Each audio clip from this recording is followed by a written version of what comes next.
ಹರಿ ಓಂ ಅತ್ಯುದ್ರಿಕ್ತ ವಿದೋಷ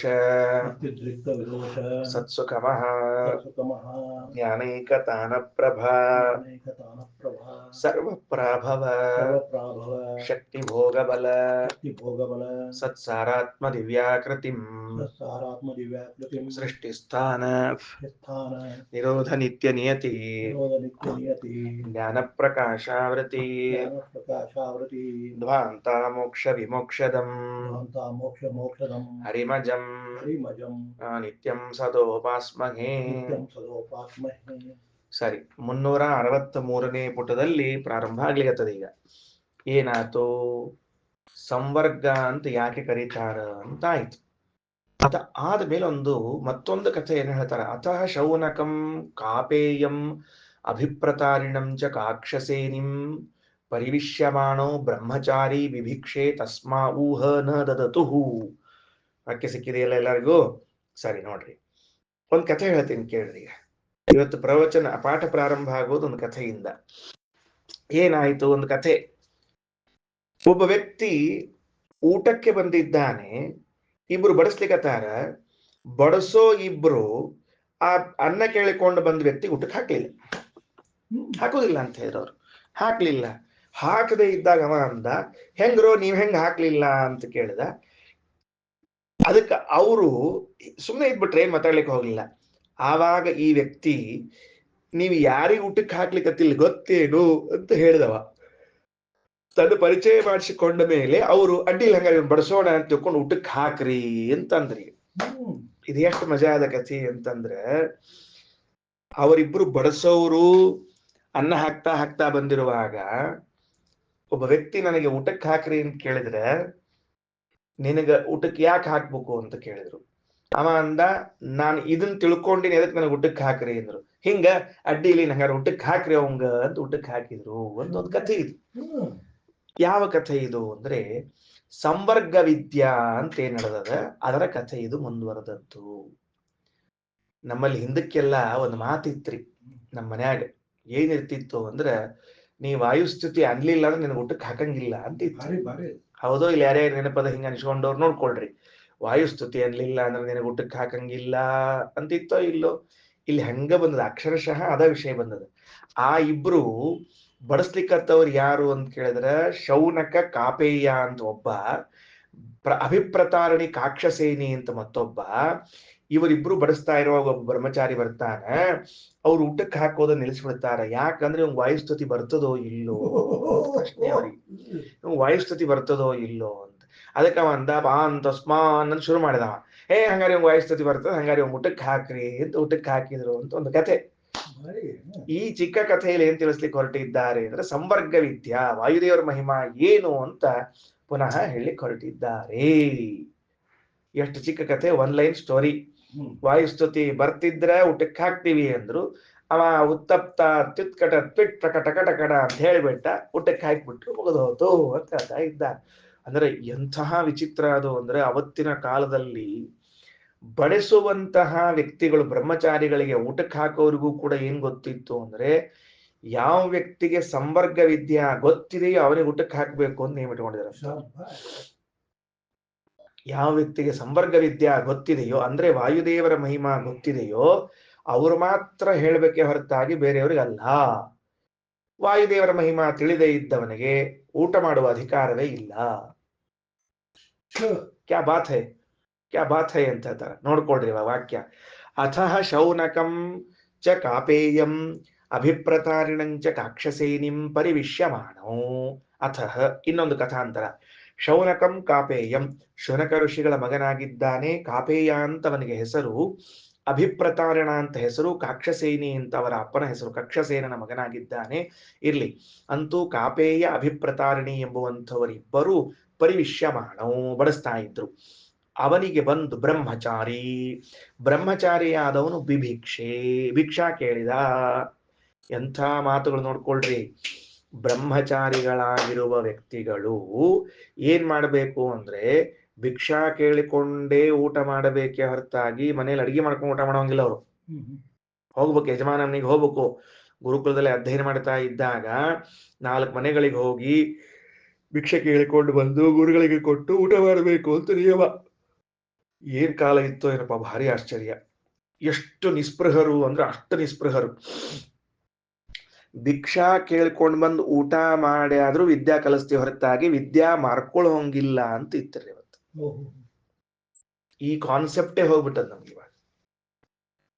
ನಮ್ ಶಿಷ್ಯರು 4 ಮನೆಗೆ ಹೋಗ್ಲಿ, ಸಜ್ಜನರು ದಯಾವಂತರು ಇರ್ತಾರೆ, ಭವತಿ ಭಿಕ್ಷಾಂದೇಹಿ ಅಂತ ಕೇಳ್ತಾರ, ಭಿಕ್ಷಾ ಹಾಕ್ತಾರ, ಅದನ್ನ ತರೋಣಂತ, ಹೊಟ್ಟು ಊಟ ಮಾಡೋಣಂತ, ಅಧ್ಯಯನ ಮಾಡೋಣಂತ. ಹೊರತಾಗಿ ನೀವು ದುಡ್ಡು ಕೊಟ್ರೆ ಪಾಠ ಹೇಳ್ತೀವಿ, ತಿಂಗಳ ಇಷ್ಟು ಕೊಟ್ರೆ ಪಾಠ ಹೇಳ್ತೀವಿ, ಇಲ್ಲೇ ಇದ್ರೆ ಇಲ್ಲ. ಈ ಪದ್ಧತಿಯನ್ನೇ ಮಾಡಿದ್ದಿಲ್ಲ ಎಲ್ಲೂ ಕೂಡ.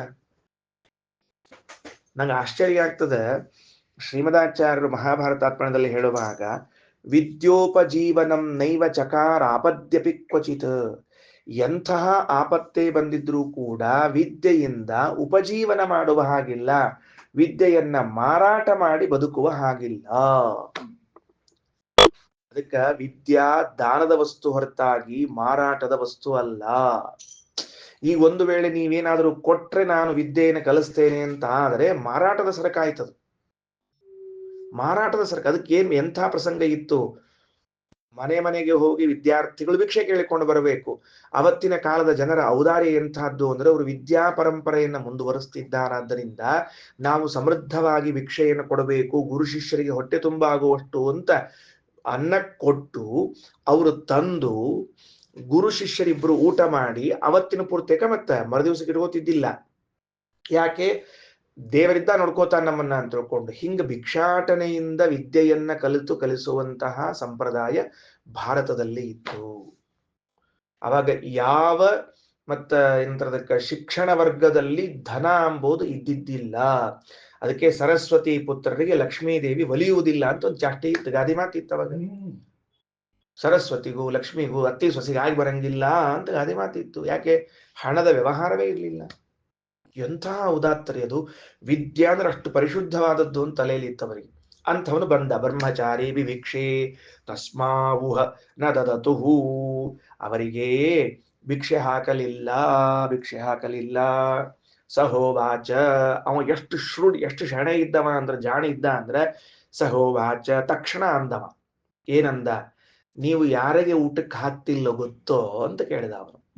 ತನ್ನ ಪರಿಚಯ ಮಾಡ್ಕೊಳ್ಳಿಲ್ಲ ಅವನು. ನೀವು ಯಾರಿಗೆ ಊಟಕ್ಕೆ ಹಾಕ್ಲಿಕ್ಕತ್ತಿಲ್ಲ ಗೊತ್ತೇನೋ? ಮಹಾತ್ಮನಶ್ಚತುರೋ ದೇವ ಏಕಃ ಸೋ ಜಗಾರ ಭುವನಸ್ಯ ಗೋಪಾಸ್ತಂ ಕಾಪೇಯಂ ನಾಭಿಪಶ್ಯಂತಿ ಮರ್ತ್ಯ ಅಭಿಪ್ರತಾರಿನ್ ಬಹುಧಾ ವಸಂತಂ ಯಸ್ಮೈ ವಾ ಏತದನ್ನಂ ತಸ್ಮಾ ಏತನ್ನಂ ದತ್ತಮಿತಿ. ಅದು ಮಂತ್ರ ಆಕ್ಚುಲಿ 4 ಸಾಲ ಬರ್ಬೇಕದು. ಇರ್ಲಿ, ಏನಂತಾರ? ಮಹಾತ್ಮನಃ ಚತುರಃ, ಮಹಾತ್ಮರಾದ 4 ಮಂದಿ ದೇವತೆಗಳನ್ನ. ಯಾರ್ 4 ಮಂದಿ? ಅಗ್ನಿ, ಸೂರ್ಯ, ಚಂದ್ರ, ಇಂದ್ರ. ಈ 4 ಮಂದಿಯನ್ನ ಏಕಃ ಸೋ ಜಗಾರ ತಿಂದು ಅರಗಿಸಿಕೊಂಡನೋ. ಯಾವೊಬ್ಬ ವ್ಯಕ್ತಿ 4 ದೇವತೆಗಳನ್ನು ನುಂಗಿ ನೀರು ಕುಡಿದ್ನೋ, ಕೆಲವರು ಅಂತಿರ್ತಾರಲ್ಲ ನುಂಗಿ ನೀರು ಕುಡಿಯೋದು ಅಂತ ಅಂತಿರಂಗಿಲ್ಲ, ಹಂಗ ನುಂಗಿ ನೀರು ಕುಡಿದ್ನೋ.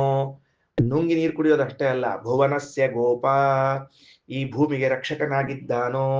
ತಂ ಕಾಪೇಯಂ ನಾಭಿಪಶ್ಯಂತಿ ಮರ್ಥ, ಅಂಥ ದೇವತೆಯನ್ನ ಮನುಷ್ಯ ಕಣ್ಣಿನವರು ನೋಡೋದಿಲ್ಲ.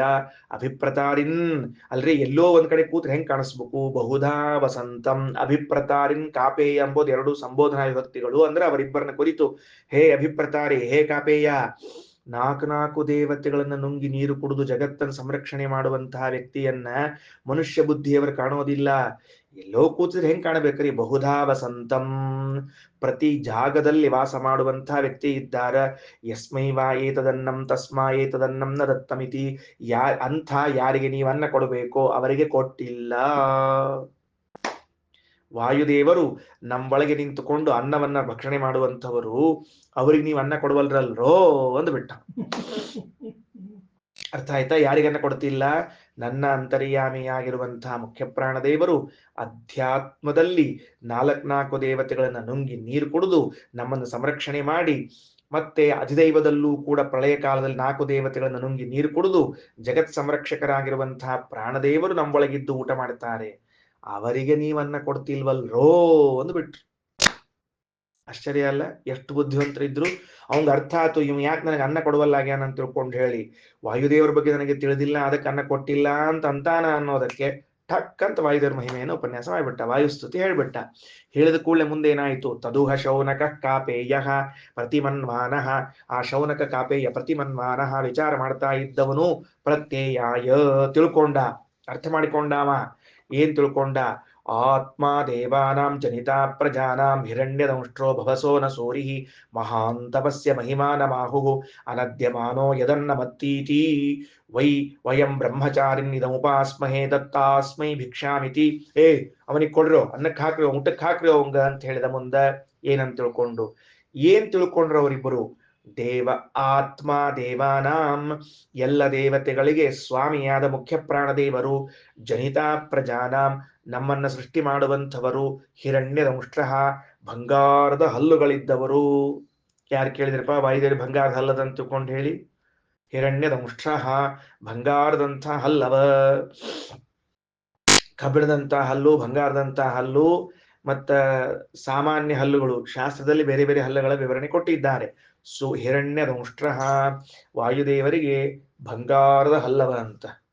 ಏನ್ ಹಂಗಂದ್ರ ಆಮೇಲೆ ವಿಚಾರ ಮಾಡೋಣಂತ, ಹಿರಣ್ಯದಂಷ್ಟ್ರ ಅಂಬುದಕ್ಕೆ ವಿಚಾರ ಮಾಡೋಣಂತ. ಬಭಸಹ ಭಕ್ಷಕಃ ತಿಂದು ಹಾಕ್ಬಿಡ್ತಾನೆ ಎಲ್ಲಾರನು. ಎಂಥ ಬಂಗಾರದ ಹಲ್ಲು ಅಂದ್ರೆ ಗಬ ಗಬ ಗಬ ತಿಂದು ಹಾಕೋಟ್ ಬರುವಂತಹದ್ದು. ಅನಸೂರಿಹಿ, ಅನ ಅಂದ್ರೆ ಮುಖ್ಯ ಪ್ರಾಣದೇವರು, ಸೂರಿಹಿ ಅಂದ್ರೆ ಜ್ಞಾನಿ, ಮುಖ್ಯ ಪ್ರಾಣದೇವರು ಜ್ಞಾನಿಯಾದ ಮುಖ್ಯ ಪ್ರಾಣದೇವರು. ಮಹಾನ್ ತಮಸ್ಯ ಮಹಿಮಾನಂ, ಇವ್ರ ಮಹಿಮಾ ಬಹಳ ದೊಡ್ಡದ ಅಂತ ತಿಳ್ಕೊಂಡು ಜ್ಞಾನಿಗಳು ಆಗುವು.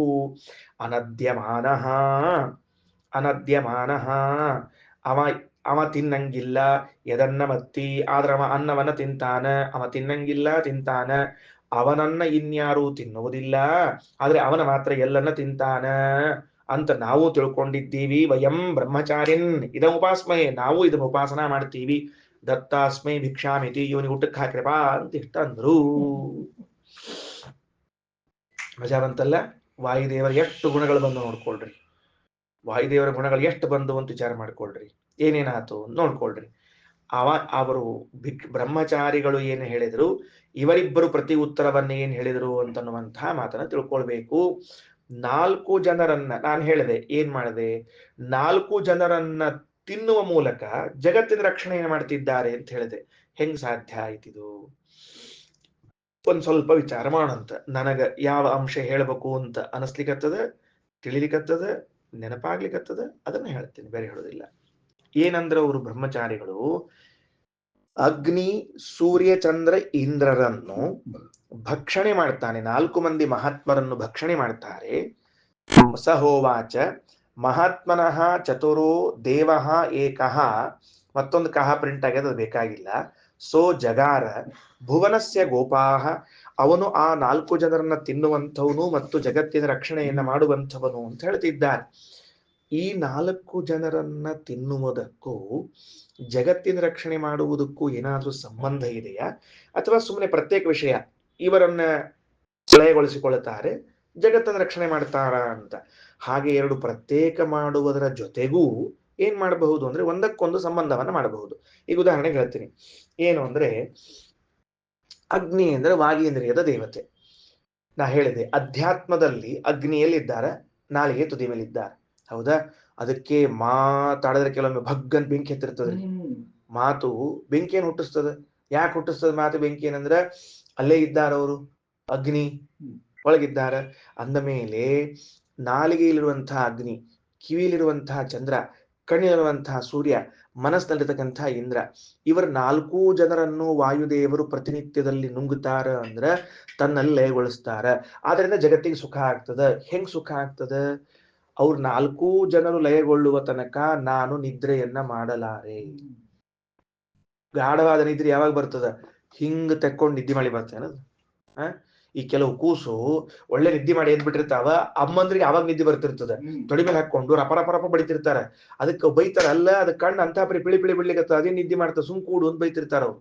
ಹಾಗಾದ್ರೆ ಆ ಕಣ್ಣು ನಿದ್ದೆ ಮಾಡಿ ಎದ್ ಬಿಟ್ಟದ, ಕಣ್ಣು ಪಿಳಿ ಬಿಡ್ಲಿಕ್ಕತ್ತದ. ಕಣ್ಣು ತೆಗೆದುಕೊಂಡಿದ್ರೆ ನಿದ್ದೆ ಇಲ್ಲ. ಕಿವಿಗೆ ಕೆಲವರಿಗೆ ಶಬ್ದ ಬಂದ್ರೆ ನಿದ್ದೆ ಬರಂಗಿಲ್ರಿ, ಎಷ್ಟು ಡಿಸ್ಟರ್ಬ್ ಮಾಡ್ತಿರೋ ಮರ ಮಲ್ಕೊಳಿಕ್ ಬಿಡ್ರು ಅಂತಾರ. ಕನಸು ಕಾಣುವವರೆಗೂ ಕೂಡ ನಿದ್ದೆ ಬರೋದಿಲ್ಲ. ಹಾಗಾದರೆ ಮನಸ್ಸಿಗೆ ಅಭಿಮಾನಿಗಳಾದ ಇಂದ್ರದೇವರನ್ನ, ಮಾತಿಗೆ ಅಭಿಮಾನಿಯಾದ ಅಗ್ನಿಯನ್ನ, ಕಿವಿಗೆ ಅಭಿಮಾನಿಯಾದ ಚಂದ್ರನ, ಕಣ್ಣಿಗೆ ಅಭಿಮಾನಿಯಾದ ಸೂರ್ಯನನ್ನ, 4 ಜನರನ್ನ ವಾಯುದೇವರ ಒಳಗೆ ತಗೊಂಡಾಗಲೇನೆ ಈ ಜೀವ ಈ ದೇಹದಲ್ಲಿ ಮಲಗ್ಲಿಕ್ಕೆ ಸಾಧ್ಯ ಆಗ್ತದ. ಮಲಗಿದ್ರೇನೆ ಅವ ರಕ್ಷಿತನಾಗ್ತಾನ. ನಿದ್ದಿ ಬಿಟ್ರಿ ಹೋತು ಕಾರ್ಯಕ್ರಮ. ಶಬ್ದ ಏನ್ ತೋರಿಸಕತ್ತಾರ ವಾಸು? ಇವರನ್ನ 4 ಜನರನ್ನ ಅಧ್ಯಾತ್ಮದಲ್ಲಿ ಲಯಗೊಳಿಸಿ ನಮಗೆ ನಿದ್ರೆಯನ್ನ ಕೊಡಿಸಿ ವಾಯುದೇವ ರಕ್ಷಣಾ ಮಾಡ್ಲಿಕತ್ತಾರ ಅಂತ ಹೇಳಿಕತ್ತಾರ. ಅದಕ್ಕೆ ಟೀಕಾಕೃತ್ಪಾದರು ವಿಷ್ಣು ತತ್ವ ಹೇಳುವಾಗ ಸ್ವಾಪಂ ಪ್ರಾಪಯತಿ ಶ್ರಮಾಪಹತಯೇ ಕಲ್ಪಾವಸಾನೇ ಚ ಯಃ. ಸ್ವಾಪಂ ಪ್ರಾಪಯತಿ, ಯಾಕೆ ದೇವ್ರು ನಮ್ಮನ್ನು ಮಲಗಿಸ್ತಾನಂದ್ರ ಶ್ರಮಾಪಹೃತಗೆ, ಇಡೀ ದಿವಸದ ಶ್ರಮ ಹೋಗ್ಲಿ ಅಂತ ಮಲಗಿಸ್ತಾನ್ರಿ ಅವ.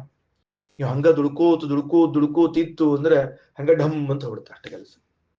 ಅರ್ಥ ಆಯ್ತೇನೆ ಈಗೇನಂತ? ದೇವರ ಕರುಣೆ, ವಾಯುದೇವರ ಕರುಣೆ ಏನು ಅಂತ ಕೇಳಿದ್ರೆ ಆ 4 ಜನ ದೇವತೆಗಳನ್ನ ಹೊಟ್ಟ್ಯಾಗ ಹಾಕೊಂಡು ನಮಗ ನಿದ್ದಿ ಕೊಟ್ಟು ನಮ್ಮನ್ನ ರಕ್ಷಣಾ ಮಾಡ್ಲಿಕ್ಕತ್ತಾರ. ಆಯ್ತಾ? ನೋಡ್ರಿ ಮುಂದೆ ಹೊಂಡ್ ಬರ್ರಿ. ಅದಕ್ಕ ಹೇಳಿದ್ರು ಇಂಥವ್ರನ್ನ ನೀನ್ ಗೊತ್ತಿಲ್ಲ, ಇಂಥವ್ರು ತಿಳ್ಕೊಂಡಿಲ್ಲೇ ನೀನು.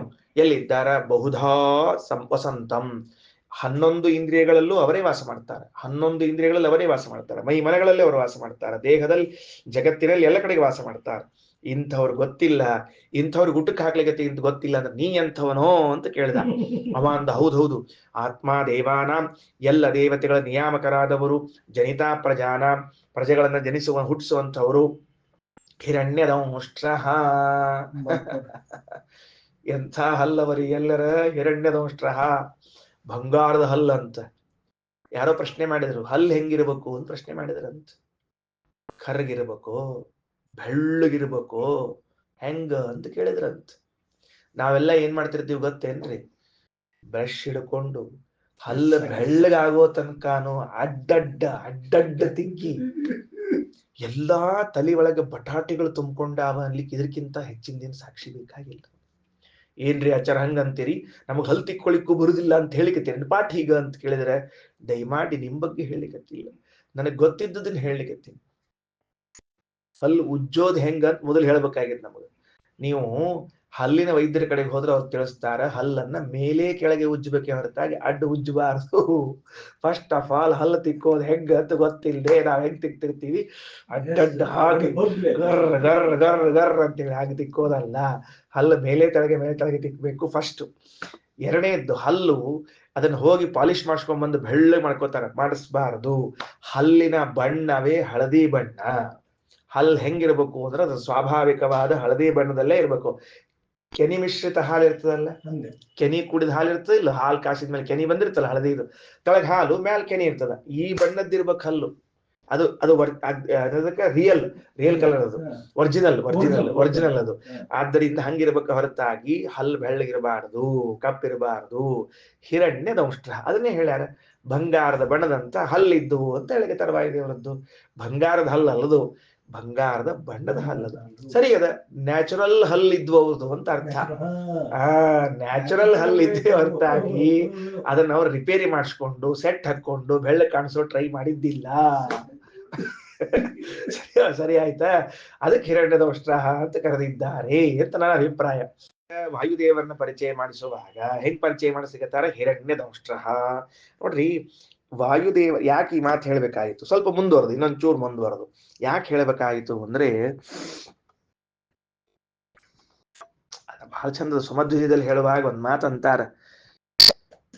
ಅದು ಆಚಾರ್ಯರು ನಕ್ರೆ, ಶ್ರೀಮದಾಚಾರ್ಯ ಒಂದು ಸ್ಮೈಲ್ ಕೊಟ್ರೆ, ನವ ಮುಕ್ತ ಬಲಿವಸ್ಯ ಲಜ್ಜಗೇತ್. ಮುತ್ತಿರ್ತದಲ್ರಿ, ಮುತ್ತು ಹೆಂಗಿರ್ತದ? ಮತ್ತೆ ವೈಟ್ ಅಲ್ಲ, ಹಳದಿ ಬಣ್ಣದ ಇರ್ತದದು, ಹಳದಿ ಮಿಶ್ರಿತವಾದ ಬಿಳಿ ಅದು ಮುತ್ತು ಅಂಬೋದು. ಆ ತುಟಿ ಕೆಂಪ, ಒಳಗಡೆಗೆ ಮತ್ತೆ ಇದ್ರದ್ದು ಮುತ್ತಿನ ಬಣ್ಣದ ಹಲ್ಲುಗಳು ಕಾಣಿಸ್ತಿರ್ಬೇಕಂತ, ಅಷ್ಟು ಚಂದ ಇದ್ದು ಹಲ್ಲು ಅಂತ ಹೇಳಿದ್ದಾರೆ ಅವರು. ಇರ್ಲಿ, ಯಾಕೆ ಹೇಳಿದೆ ಈ ಮಾತನ್ನ ಅಂದ್ರೆ, ಶ್ರೀಮದಾಚಾರ್ಯರಿಗೆ ಅರ್ಥಾತ್ ವಾಯುದೇವರಿಗೆ 32 ಸಲ್ಲಕ್ಷಣಗಳು ಅಂತೇನು ಹೇಳ್ತಾರ, ಅದರಲ್ಲಿ ಹಲ್ಲಿನ ಲಕ್ಷಣವೂ ಉಂಟು. ಆದ್ರಿಂದ ಹಿರಣ್ಯದಂಷ್ಟ್ರ, ಹಲ್ಲಷ್ಟು ಚಂದಿತ್ತು. ಬಭಸಃ, ಅಂಥ ಹಲ್ಲುಗಳಿಂದ ಒಳ್ಳೆ ಊಟ ಮಾಡ್ತಾ ಇದ್ರಂತೆ. ಭವಸಃ, ಭಕ್ಷಕಃ, ಭವಸಃ ಅನ್ನೋ ಶಬ್ದಕ್ಕೆ ಅರ್ಥ ಬರ್ಕೊಳ್ರಿ. ಭಕ್ಷಕಃ ಅಂತ ತಿಳ್ಕೊಂಡು ತಿನ್ನುವರು ಅಂತ ಅರ್ಥ. ಸರಿ ತಿಂತಿದ್ರು. ಹೇಳ್ರೋಣಂತ. ಸರಿ ತಿನ್ನೋದು ಅಂದ್ರೆ ಏನ್ ಹೇಳ್ರೋಣಂತ.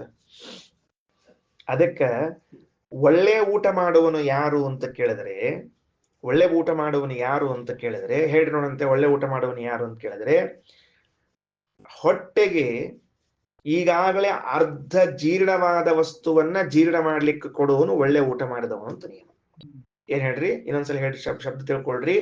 ಅರ್ಧ ಜೀರ್ಣವಾದ ವಸ್ತುವನ್ನ ಅರ್ಧ ಜೀರ್ಣ ಮಾಡ್ಲಿಕ್ಕೆ ಕೊಡುವನು ಮಾತ್ರ ಒಳ್ಳೆ ಊಟಗಾರ ಅಂತ ಲೆಕ್ಕ. ಏನ್ ಹೆಂಗಂದ್ರ, ಎಲೆಯೊಳಗೆ ಅನ್ನ ಹಾಕೊಂಡಿರಿ, ಅನ್ನ ಸಾರ ಕಲಿಸಿದ್ರಿ, ಗಬಕ್ಕಂತ ಹಾಕೊಂಡ್ರಿ, ಉಪ್ಪಂತ ನುಂಗಿ ಬಿಟ್ರೆ ಅವ ಊಟ ಮಾಡಿದವಲ್ಲ.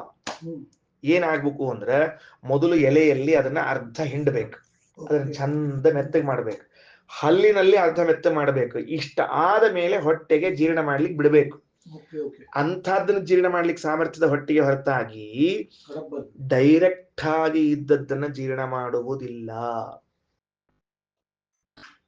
ಇದು ನಮಗ ಐಡಿಯಾನೇ ಇಲ್ಲ.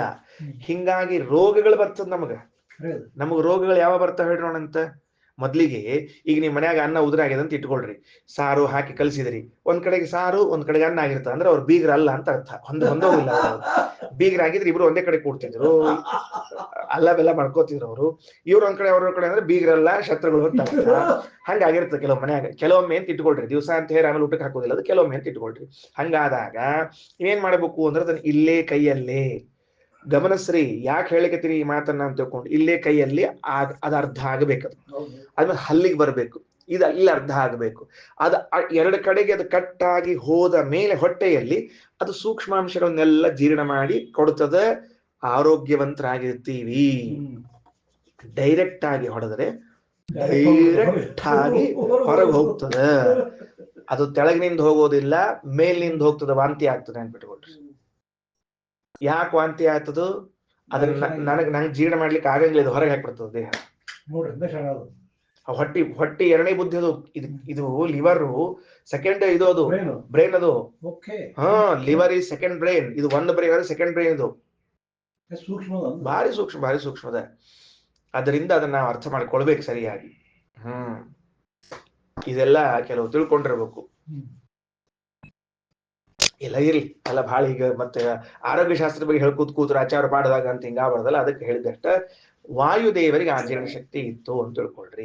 ಟೀಕಾಕತ್ಪಾತ ಲಕ್ಷಣ ಅದು. ಅದು ತಗೊಂಡೋಗಿ ಕೆರೆಯಾಗಿ ಎದ್ದು ತಂದು ತಿಂದ್ಬಿಡೋದನ್ನ, ಹುಳಿ ಒಟ್ಟು ಹೋಗ್ಬಿಟ್ಟಿರ್ತದ. ಅದೆಲ್ಲ ಹೇಳಿದ್ದು. ಅದನ್ನ ಮೆತ್ತಗೆ ಮಾಡ್ಬೇಕು ಅಂತ ಅಷ್ಟೇ ಹೇಳಿದ್ ನಾವು. ಅದನ್ನ ಬೇರೆ ಇರ್ಲಿ, ಮೆತ್ತಗೆ ಮಾಡ್ಬೇಕು ಅಂತ ಹೇಳಿದ್ದಷ್ಟೇ.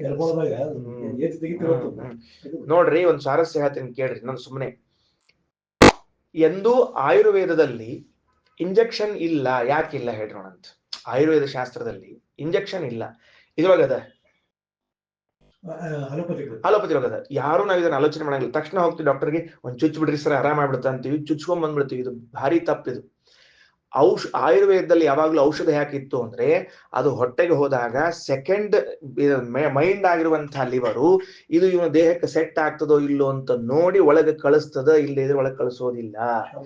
ನೀವು ಇಲ್ಲಿ ತಗೊಳ್ಳೋ ಬದ್ಲಿ ಇಲ್ಲಿ ತಗೊಂಡ್ರಿ ಔಷಧವನ್ನ ಅಂದ್ರೆ ಅದು ಹೊಟ್ಟೆಗೆ ಹೋಗದೇನೆ, ಅಂದ್ರೆ ಲಿವರಿಗೆ ಹೋಗದೇನೆ ಬೇರೆ ಕಡೆಗೆ ಹೋದ್ ಕೂಡಲೇ ಏನಾಯ್ತು ಅಂದ್ರೆ ದೇಹದಲ್ಲಿ ಹಡಬಡಿ ಆಗ್ಬಿಡ್ತದೆ. ರೋಗ ಇದ್ದದನ್ನು ವಾಸಿ ಮಾಡ್ತದ ಅದು, ಇಲ್ಲ ಅಂದಲ್ಲ. ಆದ್ರೆ ಇನ್ನೊಂದು ರೋಗವನ್ನ ತಂದಿಟ್ಟು ಹೋಗ್ತದೆ. ಕಲ್ಪನಾ ಬಂತ ಈಗ? ಅಂದ್ರ ಗೇಟ್ ಮೂಲಕ ಹೋಗೋದಕ್ಕೂ ಕಂಪೌಂಡ್ ಹಾರ್ಕೊಂಡು ಹೋಗೋದಕ್ಕೂ ಎಷ್ಟು ವ್ಯತ್ಯಾಸ? ಅಷ್ಟೇ ವ್ಯತ್ಯಾಸ. ಇಸ್ ಕಾಮನ್ ಸೆನ್ಸ್, ಬೇರೆ ಏನಿಲ್ಲ. ವಾಯಾ ಗೇಟ್ ಹೋಗ್ತೀರಿ ಅಂದ್ರೆ ಔಷಧ ಹಿಂಗ್ ಹೋಗ್ಬೇಕು, ಹಿಂಗ್ ಚುಚ್ಕೊಂಡು ಹೋಗ್ತೀರಿ ಅಂದ್ರೆ ಕಂಪೌಂಡ್ ಹಾರಿ ಹೋಗಿರಿ ಅಂತ ಅರ್ಥ. ಅದಕ್ಕೆ ಕಂಪೌಂಡ್ ಹಾರಿ ಹೋದವ್ರನ್ನ ಕಳ್ಳ ಅಂತ ಕರೀತಾರೆ, ಗೇಟ್ ಮೂಲಕ ಹೋದವನ್ನ ಅತಿಥಿ ಅಂತ ಕರೀತಾರೆ. ಇದೇ ನಮ್ಮ ರೋಗದ ಸಮಸ್ಯೆಗಳು. ಇದನ್ನ ನಾವು ಯಾರು ಅರ್ಥ ಮಾಡಿಕೊಳ್ಳದೆ ಇದ್ದದಕ್ಕೆ ಅನಾರೋಗ್ಯಗಳು ಬರ್ತಿರ್ತಾವ. ಅರ್ಥ ಆಯ್ತು?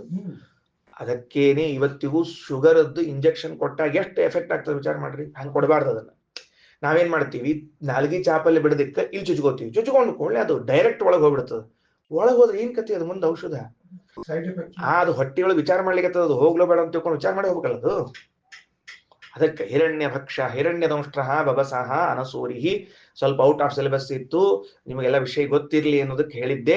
ಗೊತ್ತಿದ್ರೆ ನಾನು ಅನುವಾದ ಮಾಡೀನಿ, ಗೊತ್ತಿಲ್ಲ ಅಂದ್ರೆ ಪಾಠ ಹೇಳಿದ್ನಿ. ಎರಡು ವಿಷಯ. ಅನಸೂರಿಹಿ, ಅದಕ್ಕೆ ಅನಶ್ಚ ಸೂರಿಶ್ಚ. ಅನ ಅಂದ್ರೆ ಮುಖ್ಯ ಪ್ರಾಣದೇವರು, ಸೂರಿ ಅಂದ್ರೆ ಜ್ಞಾನಿಗಳು. ಮಹಾಂತಮಸ್ಯ ಮಹಿಮಾನಮಾಹುಹು, ಇಂಥ ಮಹಿಮೆಯನ್ನು ತಿಳಿದವನು. ಅನದ್ಯಮಾನ, ಅನದ್ಯಮಾನ ಅಂದ್ರೆ ತನಗಿಂತಲೂ ಸಣ್ಣವರಾದ ಅಸ್ಯ ಮಹಿಮಾನಂ ಮಹಾಂತಂ, ಇವ್ರ ಮಹಿಮಾ ಬಹಳ ದೊಡ್ಡದ ಅಂತ ಜ್ಞಾನಿಗಳು ಹೇಳ್ತಾರೆ. ಅನದ್ಯಮಾನ ಅಂದ್ರೆ ಅಗ್ನಿ ಸೂರ್ಯ ಚಂದ್ರ ಇಂದ್ರರಿಂದ ಅದ್ಯಮಾನನಲ್ಲ, ಭಕ್ಷಣೀಯನಲ್ಲ. ಅಂದ್ರೆ ಯಾರಿಂದಲೂ ಸಂಹಾರ ಮಾಡಲ್ಪಡುವುದಿಲ್ಲ ಅಂತಲ್ಲ, ಭಗವಂತನಿಂದ ವಾಯುದೇವರು ಸಂಹಾರ ಮಾಡಲ್ಪಡ್ತಾರ. ಆದ್ರೆ ತಮ್ಮ ಕೆಳಗಿನವರಿಂದ ಸಂಹಾರ ಮಾಡಲ್ಪಡುವುದಿಲ್ಲ.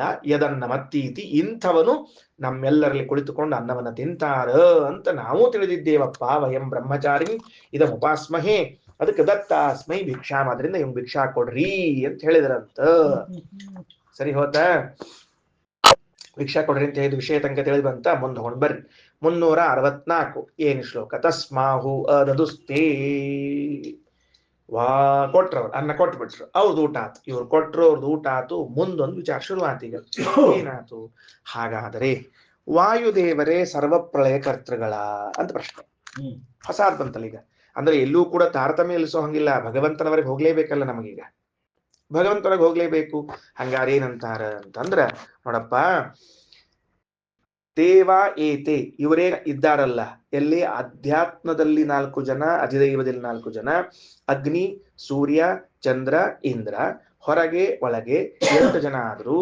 ಏತೆ ಪಂಚಾನ್ಯೇ ಪಂಚಾನ್ಯೇ ದಶಸಂತಸ್ತತ್ಕೃತಂ, 5 5 10 ಅಲ್ರಿ, 8 ಹೇಳಿರಿ, 5 5 10 ಅಂತಿರ್ಲಚಾರ ಅಂದ್ರ ನೋಡ್ರಿ ಹೆಂಗದ ಲೆಕ್ಕ. ಹೇಳೋದು 8 ಹೇಳಿ 10 ಅಂತ ಹೇಳ್ಬಿಡೋದಂತ. ಹೆಂಗ್ ಲೆಕ್ಕ ಮಾಡ್ತಿರ್ತೀನಿ ಎಲ್ಲರ? ಏತೆ ಪಂಚಾನ್ಯೇ, ಇತೇವ ಏತೆ ಅಧ್ಯಾತ್ಮದಲ್ಲಿರುವಂಥವರು 4 ಮಂದಿ ಹೆಸರು ಹೇಳಿರಿ, ಅದೈವದಲ್ಲಿದ್ದವ್ರು 4 ಮಂದಿ ಹೆಸರು ಹೇಳಿರಿ.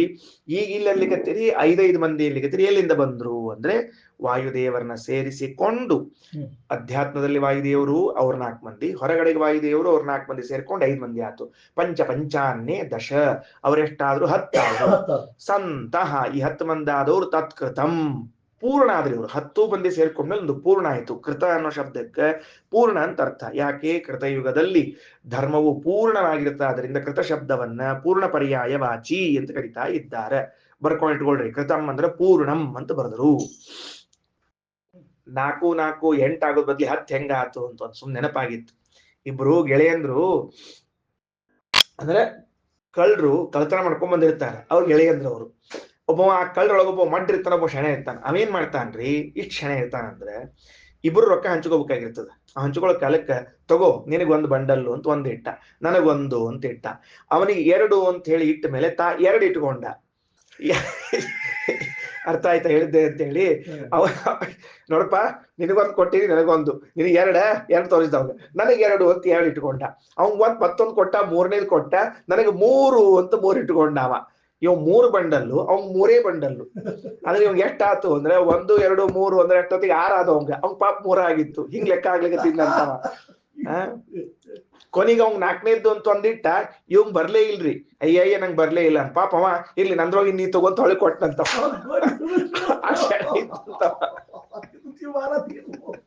ಅದಕ್ಕೆ ಹಿಂಗೆಲ್ಲಾ ಲೆಕ್ಕ ಹಾಕ್ಬಾರ್ದ್ರಿ ಇವತ್ತ. ಪ್ರಭಾಕರ್ ಅರ್ಥ ಆಯ್ತಿಲ್ಲೋ? 100 ರೂಪಾಯಿ ನೋಟು ತಾ ಒಂದ್ ಇಟ್ಕೊಂಡು ಇನ್ನೊಬ್ಬ 1 ಕೊಟ್ಟ, ನಿಂಗೊಂದು. 2ನೇದು ಅವ್ನ್ ಕೊಟ್ಟ, ತಾ 200 ರೂಪಾಯಿ ನೋಟ್ ಇಟ್ಕೊಂಡ. ಅವ್ನ್ 3ನೇದು ಕೊಟ್ಟ, ತಾ 300 ರೂಪಾಯಿ ನೋಟ್ ಇಟ್ಬೇಕು. 3 ಆಗ್ಬೇಕಲ್ರಿ ಇವತ್ತಲ್ಲಿ. ಅವಂಗ 4ನೇದು ಕೊಟ್ಟ, ತರ 4 ಅಲ್ಲಿಕ್ ಹೋದ, 3 ಉಳಿದಿದ್ದು. ಅಯ್ಯ 3 ಉಳಿತ್ ನೋಡು ಅಂದ. ಹಂಗ ಪಾಪ ನಂದೊಂದು ತಗೋತ ಒಂದ್ ಕೊಟ್ಟನಂತ. ಹಂಗ ಲೆಕ್ಕಿದ್ ಎಲ್ಲರ ಅಲ್ರಿ. ಆಚಾರ ಹೇಳಿದ್ದು 4 4 ಅಂತ ಹೇಳಿ 8 ಹೋಗಿ 10 ಹೇಳಿದ್ರಲ್ಲ ನೀವು ಹೋದ್ರೆ. ಅದಕ್ಕೆ ವಾಯುದೇವರನ್ನ ಸೇರಿಸಿ ಏತೆ ಪಂಚಾನ್ಯೇ ಪಂಚಾನ್ಯೇ, ಒಳಗಡೆಗೆ ವಾಯುದೇವರನ್ನು ಸೇರಿಸ್ಕೊಂಡು 5, ಹೊರಗಡೆಗೆ ವಾಯುದೇವರು ಸೇರಿಸ್ಕೊಂಡು 5, 10 ಆದ್ರೂ ಇವ್ರು ಪೂರ್ಣ ಆದ್ರು. ತಸ್ಮಾತ್ ಸರ್ವಾಸು ದಿಕ್ಷು ಅನ್ನಮೇವ, ಇವರೇ 10 ದಿಕ್ಕುಗಳಲ್ಲಿ ಇರುವಂತಹ ದೇವತೆಗಳು. 10 ದಿಕ್ಕವಲ್ ಮತ್ತೆ 8 ಅಂತ ಪ್ರಸಿದ್ಧದ, ಮೇಲೆ ಕೆಳಗೆ 2 ಕೂಡ 10 ಆದವು. 10 ದಿಕ್ಕಿನಲ್ಲಿರುವಂತಹ ಅನ್ನ ಇವರೇ. ಯಾರಿಗನ್ನ ಅಂದ್ರೆ ದಶಕೃತಂ, ಇವರು 10 ಮಂದಿ ಪೂರ್ಣ ಅನ್ನ ಆಗ್ತಾರ. ಸೈಷಾ ವಿರಾಡನ್ನಾದಿ, ಅವ ಇದ್ದಾನಲ್ಲ ಸ್ವಾಮಿ ನಾರಾಯಣ, ಅವ ಅನ್ನಾದಿ, ಅವ ಅನ್ನವನ್ನ ತಿನ್ನುವಂಥವನು. ತಯೇದಂ ಸರ್ವಂ ದೃಷ್ಟಂ ಸರ್ವಮಸ್ಯೇದಂ ದೃಷ್ಟಂ ಭವತಿ ಅನ್ನಾದೋ ಭವತಿ ಏವಂ ವೇದ ಏವಂ ವೇದ. ಅವನೇ ಇವರನ್ನೆಲ್ಲರನ್ನ ನೋಡ್ತಾನ, ಇವ್ರ 10 ಮಂದಿನ ಅವನೇ ತಿಂತಾನ. ಭಗವಂತ ಸರ್ವಸಂಹಾರ ಕರ್ತ. ಇಷ್ಟು ತಾತ್ಪರ್ಯ, ಅದಕ್ಕೆ ಬೇರೆ ಏನಿಲ್ಲ. ಅಂತೂ ಏನಾಯ್ತು, ವಾಯುದೇವರೇ ಸರ್ವಸಂಹಾರಕರಲ್ಲ, ವಾಯುದೇವರು ಕೆಳಗಿನವರನ್ನ ಸಂಹಾರ ಮಾಡ್ತಾರೆ. ವಾಯುದೇವರಿಂದ ಹಾಗೂ ಕೆಳಗಿನವರಿಂದ ಕೂಡಿಕೊಂಡು ಪರಮಾತ್ಮ ಎಲ್ಲರನ್ನ ಭಕ್ಷಣೆ ಮಾಡ್ತಾನ. ಅವನಿಗೇನ್ ಹೆಸರು? ವಿರಾಟ್ ಅಂತ ಹೆಸರು. ಸರಿನಾ? ಕೆಳಗೆ ನೋಡ್ರಿ, ಪ್ರಭಂಜನ ಎಂಬ ಗ್ರಂಥವನ್ನು ತಗೊಳ್ರಿ. ಮಹಿಮಾಸ್ಯ ಮಹಾನೇಶ ಯದ ಅನ್ನಾದ್ಯೋ ಅತ್ತಿ ದೇವತಾ ಇತಿ ಪ್ರಭಂಜನೆ. ಪ್ರಭಂಜನ ಅಂತ ಒಂದು ಗ್ರಂಥ ಇದೆ ಅಂತೆ ನೋಡ್ರಿ. ವಾಯುದೇವರ ಹೆಸರು ಅಂತ ತಿಳ್ಕೊಂಡಿದ್ವಿ ನಾವು. ವಾಯುದೇವರ ಹೆಸರಿನಲ್ಲೇ ಒಂದು ಗ್ರಂಥ ಅದ. ಸರಿನಾ? ನೋಡ್ರಿ, ಅಸ್ಯ ಮಹಿಮಾ ಮಹಾನ್. ಈ ವಾಯುದೇವರ ಮಹಿಮೆ ಮಹಾನ್ ಆಗೇದ. ಏನಂತ? ಯತ್ ಅನಾದ್ಯ. ಈ ವಾಯುದೇವರು ಇನ್ನೊಬ್ಬರಿಂದ ತಿನ್ನಲ್ಪಡುವುದಿಲ್ಲ. ಆದರೆ ಅತ್ತಿ ದೇವತಾ, ಉಳಿದ ಎಲ್ಲ ದೇವತೆಗಳನ್ನು ಲಯಗೊಳಿಸುತ್ತಾರೆ. ಸರಿ ಆಯ್ತಾ? ಅರ್ಥ ವಿಷಯ ತಿಳಿತಲ್ಲ. ಬಂದದ್ದು ಪ್ರಪಂಚನ ಅಂತಲೇ ಹೇಳ್ತಾ ಇದ್ದಾರೆ. ದಶೇತಿ ವೈ ಸರ್ವಂ ಇತಿ ಶ್ರುತೇ. 10 ಅಂದ್ರೆ ಪೂರ್ಣ ಅಂತ ಅರ್ಥ. 10 ಅಂದ್ರೆ ಪೂರ್ಣ ಆತು. ಕೃತಸ್ಯ ಚ ಪೂರ್ಣಾತ್ಮಕತ್ವಾತ್. ಕೃತಯುಗ ಎಂಬುದು ಪೂರ್ಣವಾದದ್ದರಿಂದಾಗಿ ಅಧ್ಯಾತ್ಮಾದಿ ದೈವತ ಭೇದೇನ, ಅಧಿದೈವ ಹಾಗೂ ಅಧ್ಯಾತ್ಮದಿಂದ ಪಂಚದೇವತಾ ದಶಭೂತಾ ಕೃತಂ. ಒಳಗಡೆಗೆ 5, ಹೊರಗಡೆಗೆ 5 ಆಗಿ 10 ಆಗಿದ್ದಾರೆ. ದಶಭೂತಾ ಕೃತಂ ಅಂದ್ರೆ 10 ಆಗ್ಯಾರ ಅಂತ ಅರ್ಥ. ತಸ್ಮಾತ್ ವಾಯುನಾಸಹ, ಅದರಿಂದ ವಾಯುದೇವರ ಜೊತೆಗೆ ಸೇರಿಕೊಂಡು ಏನಾಯ್ತು ಮುಂದೆ? ವಾಯುನಾಸಹ ದಶಸಂಖ್ಯಾ ಪೂರ್ಣಾತ್. ವಾಯುದೇವರನ್ನ ಸೇರಿಕೊಂಡಾಗ 10 ಸಂಖ್ಯಾ ಪೂರ್ಣ ಆಗ್ತದ. ಸರ್ವದಿಕ್ಷು ಸ್ಥಿತ ದೇವತಾ ವಾಯುನಾಸಹ ಅನ್ನಮೇವ. ಎಲ್ಲಾ ದಿಕ್ಕಿನಲ್ಲಿರುವಂತಹ ದೇವತೆಗಳು ವಾಯುದೇವರ ಜೊತೆಗೆ ಸೇರಿಕೊಂಡಾಗ ಅನ್ನನೇ ಆಗ್ತಾರ. ಯಾರಿಗೆ? ಅನ್ನಾದಿ ದೇವತಾ ವಿರಾಟ್ ವಿಷ್ಣುರೇವ. ಭಗವಂತನಿಗೆ ಅನ್ನ ಆಗ್ತಾರ. ಸರಿಯದ? ಭಗವಂತ ಸಂಹಾರಕರ್ತ. ಅನದ್ಯಮಾನ ಇತಿ ಅನ್ನೈರನದ್ಯಮಾನ. ಅಲ್ರಿ, ಮತ್ತು ಒಮ್ಮೆ ಹೇಳಿದ್ರಿ ವಾಯುದೇವರು ಅನದ್ಯಮಾನ, ಯಾರಿಂದ ತಿನ್ನಲ್ಪಡುವುದಿಲ್ಲ ಅಂತಂದ್ರೆ ಅನ್ನೇಹಿ, ಭಗವಂತನನ್ನ ಬಿಟ್ಟು ಉಳಿದವರಿಂದ ತಿನ್ನಲ್ಪಡುವುದಿಲ್ಲ ಅಂತ ಅರ್ಥವೇ ಹೊರತಾಗಿ ಭಗವಂತನಿಂದ ತಿನ್ನಲ್ಪಡುವುದಿಲ್ಲ ಅಂತ ಅರ್ಥ ಅಲ್ಲ. ಸರಿ. ವಾಯುಸ್ತು ಸರ್ವದೇವಾತ್ತ. ವಾಯುದೇವರು ಎಲ್ಲ ದೇವತೆಗಳನ್ನ ತಿಂತಾರ. ವಾಯೋರತ್ತ ಜನಾರ್ದನ. ಆ ವಾಯುದೇವರನ್ನ ಭಕ್ಷಣೆ ಮಾಡುವಂಥವನು ಪರಮಾತ್ಮ. ಹಿಂಗ ಮೇಲೆ ಹೊಕ್ಕೋತ್ ಹೋಗೋದು, ಇವ್ರನ್ನವ್ರು ತಿನ್ನೋದು, ಇವ್ರನ್ನ ತಿನ್ನೋದು. ಪರಮಾತ್ಮ ನಿನ್ಯಾರು ತಿಂತಾನೆ ಅಂದ್ರೆ ನತಸ್ಯ ಕಶ್ಚಿದ್ ಅತ್ತ ಅಸ್ತಿ. ಆ ಭಗವಂತನ ನಿನ್ಯಾರು ತಿನ್ನೋದಿಲ್ಲ. ಸ ವಿರಾಟ್ ಅಧಿರಾಜನಾಥ್. ಆ ಭಗವಂತ ಸ್ವತಂತ್ರ. ಯಾಕ? ವಿರಾಟ್. ವಿರಾಟ್ ಅಂದ್ರೆ ಏನು? ಅಧಿರಾಜನಾಥ್ ವಿಶೇಷೇಣ ರಾಜತೆ ಇತಿ ವಿರಾಟ್. ಪ್ರಕಾಶಮಾನನಾಗಿದ್ದರಿಂದ ದೇವರಿಗೆ ವಿರಾಟ್ ಅಂತ ಕರೀತಾರೆ. ಪ್ರಕಾಶಮಾನಾದ್ರಿಂದ ವಿರಾಟ್ ಅಂತ ಕರೀತಾರೆ. ಸರಿ ಆಯ್ತಾ? ಇಷ್ಟು ವಿಷಯ ಮುಗೀತು. ಇನ್ ಮುಂದಿನ ಕಥಾಭಾಗ ಏನು ಅಂತ ಕೇಳಿದ್ರೆ, ಸತ್ಯಕಾಮ ಜಾಬಾಲಿ ಹಾರಿದ್ರು ಮತ ಗೌತಮ ಅಂತದ. ಪ್ರಾಮಾಣಿಕತೆಯ ತುದಿ. ಪ್ರಾಮಾಣಿಕತೆಯ ತುದಿ ಇದು. ಸತ್ಯಕಾಮ ಜಾಬಾಲಿ ಹಾರಿದ್ರ ಮತ. ನಿಮ್ಮ ಅಪ್ಪ ಯಾರು ಅಂತ ಅವ್ರಿಗೆ ಕೇಳ್ತಾರ. ನಮ್ಮಪ್ಪ ನನಗೆ ಗೊತ್ತಿಲ್ರಿ ಅಂತ ಸ್ಪಷ್ಟ ಹೇಳ್ತಾರ. ಏನ್ ಪ್ರಾಮಾಣಿಕತೆ ಎಲ್ಲ ಆದ್ರು. ಅವ್ರವು ಕೇಳಿದ್ರ ನಮ್ಮಪ್ಪ ಯಾರು ಅಂತ. ನಂಗೂ ಗೊತ್ತಿಲ್ಲ ಅಂತ ಹೇಳ್ತಾಳ ಹೆಣ್ಮಗಳು. ಆಗ ಅದರ ಕಥೆ ಬಿಚ್ಚಗೋತ್ ಹೋಗ್ತದೆ. ರಾಯರು ವಿದೇಶ ತೀರ್ಥರು ಎಲ್ಲ ಬಹಳ ಚಂದ ಬರ್ದಾರ. ನಾಳೆ ದಿವಸ ಸತ್ಯಕಾಮ ಜಾಬಾಲಿ ಹಾರಿದ್ರು ಮತರ ಬಗ್ಗೆ ಹೋಗೋಣಂತ. ಇದು ದೊಡ್ಡ ಘಟ್ಟ. ಗುರು ಅನುಗ್ರಹ ಎಂಬುದು ಎಷ್ಟು ಮಹತ್ವದ ಅಂತಲಿಕ್ಕೆ ಇದನ್ನೇ ತಗೊಂಡಾರ. ಲಿಂಗಭೂಯಸ್ತ್ವ ತದ್ದಿ ಬಲಿಯಸ್ತದಪಿ ಎನ್ನುವಂತಹ ಮಾತಿನಲ್ಲಿ ಇದೇ ತಗೊಂಡು ಇದೇ ಘಟ್ಟವನ್ನೇ ಹೇಳಿದ್ದಾರೆ. ನಾಳೆ ಪಾಠ ಹೇಳೋಣ. ಶ್ರೀಕೃಷ್ಣಾರ್ಪಣಮಸ್ತು.